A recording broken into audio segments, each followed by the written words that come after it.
Kali ini kita akan membuat tutorial cara membuat e-pin secara online lewat HP saja, dan cara ini bisa kita menggunakan Android ataupun bisa juga menggunakan laptop atau komputer. Ya, sebelum kita mulai membuat tutorialnya, kita perlu tahu dulu apa itu e-pin.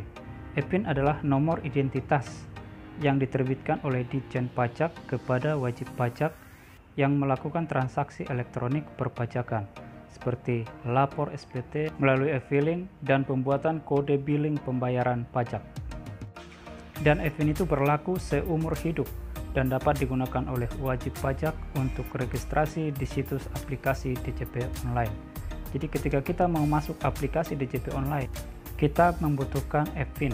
Tanpa e-pin, kita tidak bisa masuk ke DJP online. Ketika kita tidak bisa masuk DJP online, maka kita tidak bisa lapor SPT tahunan baik pribadi maupun perusahaan, dan kita juga tidak bisa melakukan pembayaran pajak. Oke, baik, siapkan dulu syarat-syarat di bawah ini jika kita mau membuat e-pin secara online. Yang pertama adalah KTP, tentunya semua sudah punya KTP, kemudian NPWP. Jadi kita harus punya NPWP dulu baru membuat e-pin. Kemudian yang ketiga, formulir permohonan permintaan e-pin, dan yang keempat, email yang bisa dibuka. Untuk KTP ini sudah jelas, NPWP-nya juga sudah jelas. Kemudian yang ketiga, formulir permohonan. Ini adalah formulir yang harus kita download. Kalau kita ke kantor pajak ini bisa kita minta, tapi kalau kita membuat secara online, kita harus mendownloadnya dan mengisinya dulu sebelum kita upload. Bagi teman-teman yang belum punya link ataupun belum punya formulirnya, nanti bisa dilihat linknya di kolom deskripsi. Jadi teman-teman tinggal klik di kolom deskripsi, nanti ada linknya di sana dan Anda bisa mendownload formulirnya dan juga cara pengisian formulir tersebut. Kemudian yang keempat adalah email yang bisa dibuka. Jadi ini email, maksudnya di sini adalah email yang bisa kita buka. Jadi misalnya kita tutup email tersebut, kita bisa membukanya. Artinya kita harus bisa membuka email tersebut. Kalau teman-teman ada email tapi Anda tidak bisa membukanya, jangan disertakan, atau saran kami buatlah email yang terbaru yang benar-benar teman-teman tahu passwordnya, karena nanti link akan dikirim ke email tersebut. Ya, yang pertama kita akan coba mendownload formulirnya. Teman-teman bisa buka di kolom description ya, tinggal diklik linknya. Kalau teman-teman klik linknya nanti, maka akan muncul seperti ini. Ini adalah situsnya pajak.go.id. Di sini ada tulisan formulir permohonan e-pin, dan yang harus di-download ada di bagian bawah. Kita harus scroll dulu ke bawah. Ya, kita scroll dulu ke bawah ya, dan tampilannya adalah seperti ini. Di sini ada dua lampiran yang harus di-download ya. Yang pertama form permohonan e-pin, yang kedua petunjuk pengisian. Nah, di antara kedua ini teman-teman bisa mendownload dua-duanya jika memang belum tahu cara pengisiannya. Tapi jika sudah tahu cara mengisinya, teman-teman tinggal download form permohonan e-pin. Kalau yang di bawah atau yang kedua ini adalah petunjuk. Jika memang kurang jelas, teman-teman bisa lihat di petunjuk ini dengan mendownload PDF dari form petunjuk pengisian ini. Nah, kalau teman-teman sudah download, maka nanti tampilannya adalah seperti berikut. Kita buka dulu dan tampilannya adalah seperti ini. Ini adalah form permohonan e-pin. Inilah yang harus kita isi, kita tanda tangan, dan kita lengkapi bagian-bagian yang harus kita isi. Untuk mengisi formulir ini sangat sederhana ya. Yang pertama di sini kita lihat wajib pajak, kita isi adalah orang pribadi, kita silang karena yang mau kita urus e-pinnya adalah orang pribadi. Kalau memang perusahaan bisa disilang yang badan. Kemudian jenis permohonan kita silang atau kita isi yang aktivasi. Lalu kita ke identitas pajak. Untuk identitas pajak kita isi aja NPWP kita berapa, makanya teman-teman harus siapkan NPWP-nya. Lalu e-pinnya dikosongkan karena kita memang mau meminta e-pin. Kemudian namanya sesuai dengan NPWP. Kemudian tempat lahir diisi aja, tanggal lahir. Lalu warga negara kita isi Indonesia. Kemudian NIK juga diisi ya, di NIK dari yang ada di KTP kita. Kemudian yang bagian B ini adalah untuk perusahaan. Jadi kalau kita mengisi atau meminta EVIN perusahaan, maka yang B ini kita isi, tapi karena pada kesempatan kali ini kita fokus untuk pengisian atau permintaan untuk orang pribadi, maka kita tidak mengisi yang bagian B. Jadi bagian B kita kosongkan. Yang bagian C juga kita kosongkan. Ini adalah identitas kuasa ya, kalau kita memang memberi kuasa kepada orang lain untuk mengurus EVIN kita. Tapi kalau memang kita sendiri yang mengurus, maka bagian C kita kosongkan. Kemudian kita ke bagian D. Di sini ada tulisan telepon dan alamat email. Ini harus kita isi. Jadi telepon seluler kita bisa kita isikan di situ, nomor HP. Kemudian alamat email kita isikan. Kita harus mengisinya secara jelas ya, biar nanti orang pajak bisa mengirimkan atau bisa membaca alamat email kita. Dan pastikan juga alamat email ini teman-teman harus bisa membuka atau tahu passwordnya. Kemudian di bagian E ini adalah pernyataan bahwa kita memang benar-benar ingin meminta nomor EVIN, dan ini bisa dibaca sendiri ya. Lalu kita ke tanda tangan ya di bagian bawah. Jangan lupa menuliskan tanggal, tempat kota kita, lalu kita isi nama pemohon dan juga tanda tangan. Jadi ini harus ditulis nama kita dan juga tanda tangan kita. Setelah itu, ini formulir ini sudah bisa kita pakai karena sudah kita isi secara lengkap.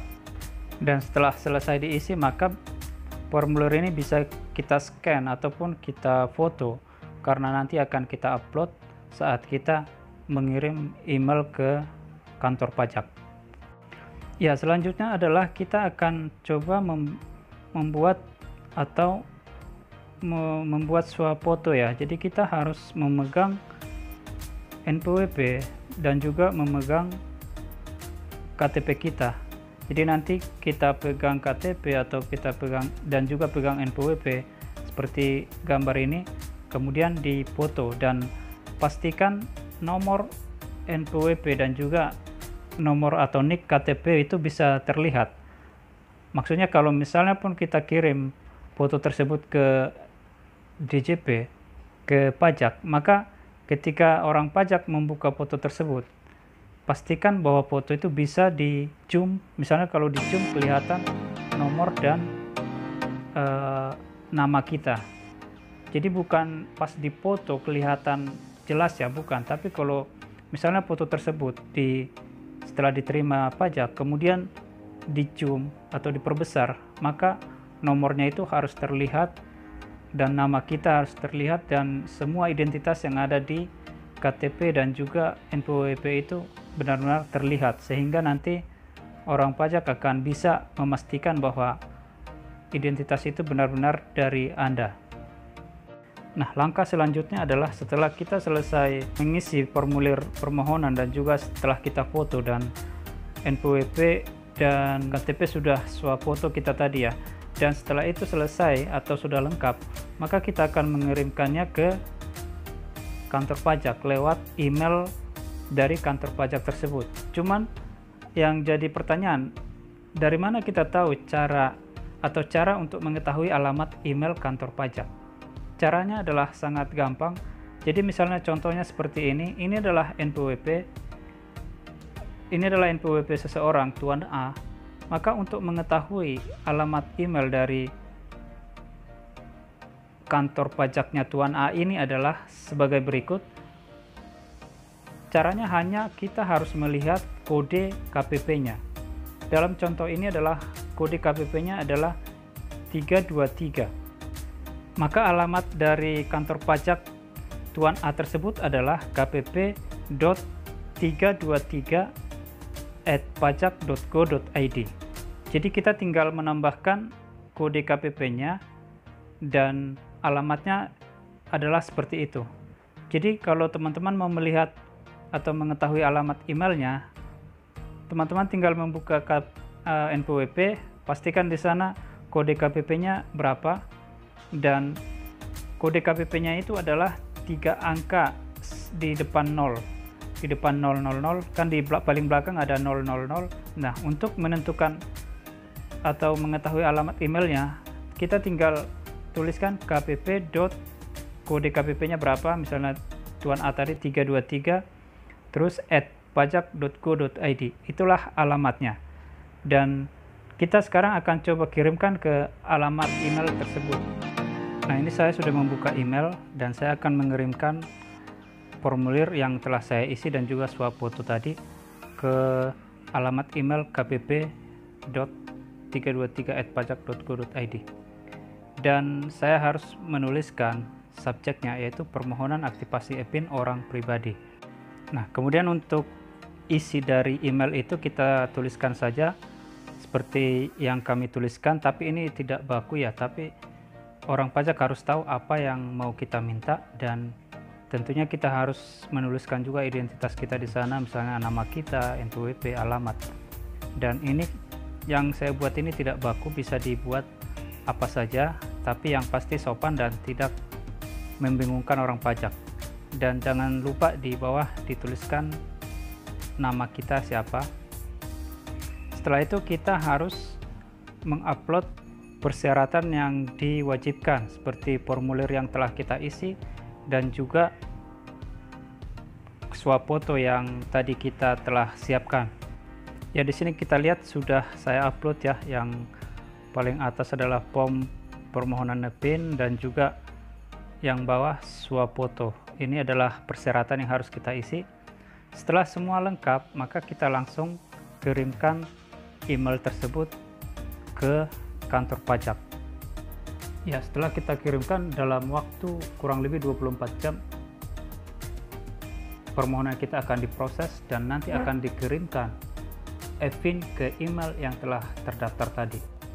Ya, dan contoh EPIN bisa kita lihat seperti ini. Jadi EPIN itu nanti ada beberapa angka ya. Jadi ada tulisan EPIN, kemudian di depannya ada angka-angka, beberapa angka, dan itulah nomor EPIN. Dan nomor EPIN ini adalah rahasia ya, dan jangan dikasih atau diberikan ke orang lain. Tetap disimpan EPIN tersebut. Ya, setelah teman-teman mendapatkan balasan dari kantor pajak dan sudah menerima EPIN, langkah selanjutnya adalah melakukan aktivasi. Jadi agar kita bisa membuka DJP online, kita harus ada EPIN dan kita harus melakukan aktivasi. Langkahnya adalah seperti berikut. Kita ke situs DJP online, lalu kita klik belum registrasi, kita klik saja, nanti akan muncul tampilan seperti ini. Lalu kita isi, kita masukkan NPWP kita, kemudian kita isi juga EPIN. Setelah itu kita masukkan kode keamanan. Di sini ada kode keamanan. Kalau kurang jelas bisa diklik, di refresh ya. Jadi kita masukkan aja apa yang tertulis di situ, itu kode keamanannya. Setelah itu langsung kita klik submit. Lalu akan muncul tampilan seperti ini. Jadi ini kita isi aja. Nama wajib pajak ini sudah otomatis. Kemudian email, kalau belum muncul kita klik, kita ketik email yang bisa yang kita daftar tadi. Tapi kalau sudah ada di situ tertulis, kita jangan dihapus. Kemudian nomor handphone kita tuliskan juga di situ. Lalu kita buat password. Di sini password tidak ada aturannya ya, bisa nomor, bisa apa saja. Tapi pastikan Anda bisa mengingat atau gampang Anda ingat. Dan pastikan juga jangan sampai orang tahu. Jadi hanya Anda yang tahu. Setelah Anda tuliskan di nomor 4 ini passwordnya, Anda ketik ulang passwordnya di nomor 5. Jadi yang password di nomor 4 Anda ketik ulang di nomor 5. Setelah itu selesai, kita klik simpan. Lalu kita kembali buka email yang terdaftar tadi ya. Nanti di sana akan dikirimkan link dari DJP online. Kita langsung klik aja link tersebut dan nanti akan muncul tampilan seperti ini. Ini adalah tampilan DJP online dan kita tinggal login aja. Ya, setelah tampilan seperti ini kita tinggal masukkan NPWP kita. Setelah itu masukkan password yang Anda buat tadi. Ini passwordnya bukan password email ya, tapi password DJP online pas kita tadi aktivasi atau registrasi. Jangan lupa masukkan juga kode keamanannya. Setelah itu langsung login dan Anda sudah bisa melaporkan SPT tahunan Anda. Mungkin itu saja untuk kesempatan kali ini, mudah-mudahan bermanfaat. Tetap semangat dan segera laporkan SPT Anda.